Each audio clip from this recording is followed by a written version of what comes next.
दोस्तों ये कहानी है एक पैन अमेरिकन फ्लाइट 914 की।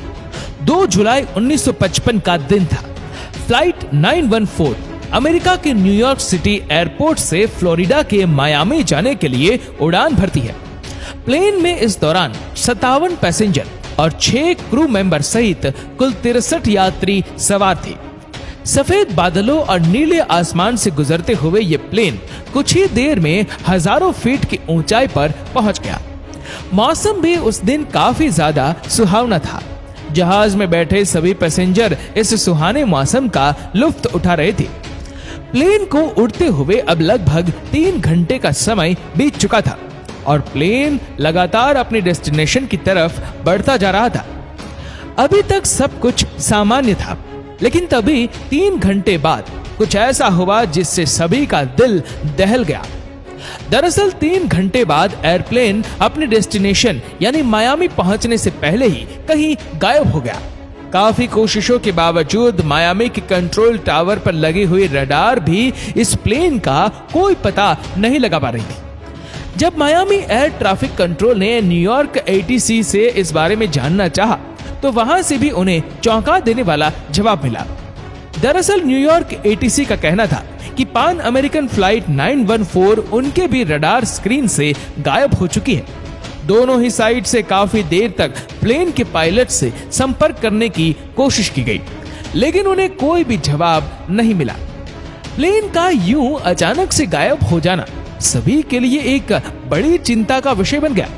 काफी देर तक ढूंढने पर भी जब प्लेन का कोई पता नहीं चला, तो अधिकारियों ने अनुमान लगाया कि शायद प्लेन कहीं क्रैश हो गया है। इसके बाद इन्वेस्टिगेशन टीम को इस प्लेन को ढूंढने के लिए भेजा गया।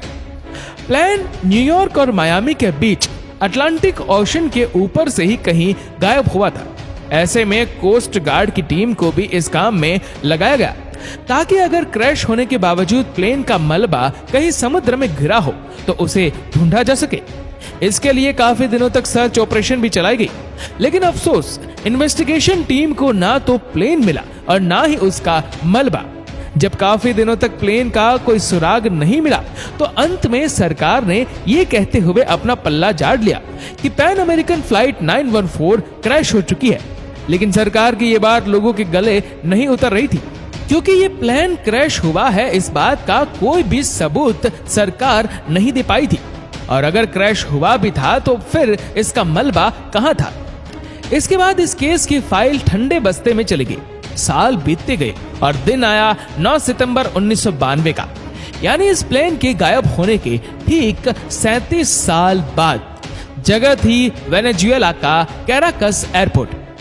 एयर ट्रैफिक कंट्रोलर वांडेला कोर्ट के लिए रोज की तरह ही ये एक सामान्य दिन था और वह अपने ऑफिस पहुंचकर रोज की तरह ही अपने काम में बिजी हो गई। तभी कुछ देर बाद ही डेला कोर्ट को रडार की स्क्रीन पर एक डॉट दिखाई देता है। ये डॉट ऐसा था जैसे कोई प्लेन अचानक ही ATC के रडार में आ गया हो। इसे देखकर डेला कोर्ट वाकई में काफी हैरान और परेशान हो गई, क्योंकि उसे इस वक्त किसी भी प्लेन के आने की कोई खबर नहीं थी। इसलिए उन्होंने ये बात अपने बाकी के साथियों को भी बताई। इसके बाद लगभग 10 मिनट में ही ये प्लेन ATC के दृश्य क्षेत्र में आ गया। पहले तो ATC के अधिकारियों को लगा कि शायद ही कोई साधारण प्लेन ही होगा, लेकिन जैसे ही ये प्लेन नजदीक आया तो जो कुछ भी डेला कोर्ट और उसके साथियों ने देखा, उन पर उसे यकीन करना मुश्किल हो गया। दरअसल ये एक डगलस DC-4 एयरक्राफ्ट था, जो साल 1950 से 55 के समय के बीच में चलते थे और अब इन एयरक्राफ्ट में काफी ज्यादा बदलाव किए जा चुके थे। लिहाजा 1990 तक आते आते ऐसे विमान उड़ना ही बंद हो गए थे और उनकी जगह नए एयरक्राफ्ट ने ले ली थी। इसलिए इस तरह के प्लेन को उड़ता देख किसी को भी अपने आंखों पर यकीन नहीं हुआ। लेकिन असली होश उड़ा देने वाली बात तो अभी बाकी ही थी। दरअसल इसके बाद प्लेन के पायलट ने अंग्रेजी में पूछा कि हम कहाँ हैं। इस पर कोर्ट ने जवाब दिया कि आप वेनेजुएला के कैराकस एयरपोर्ट के पास है। इसके बाद डेला कोर्ट ने फ्लाइट कैप्टन से पूछा कि आपकी फ्लाइट कहां से आ रही है। इस पर फ्लाइट कैप्टन ने जो जवाब दिया उसे सुनकर पूरे ATC टावर में सन्नाटा फैल गया।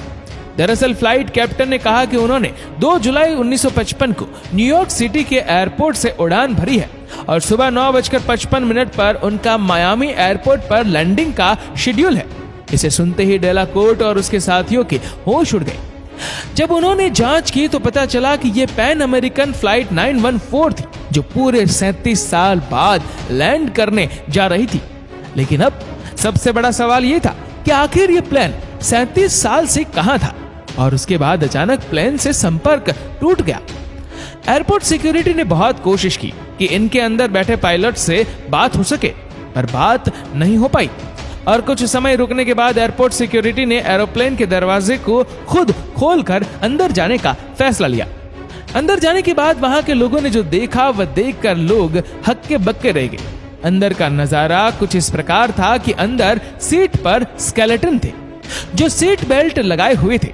दोस्तों, ये काफी डरावनी बात है कि जो इंसान टेक ऑफ के समय सीट पर बैठा होगा और लैंडिंग के बाद वह इंसान नहीं रहे और वह स्केलेटन बन गए।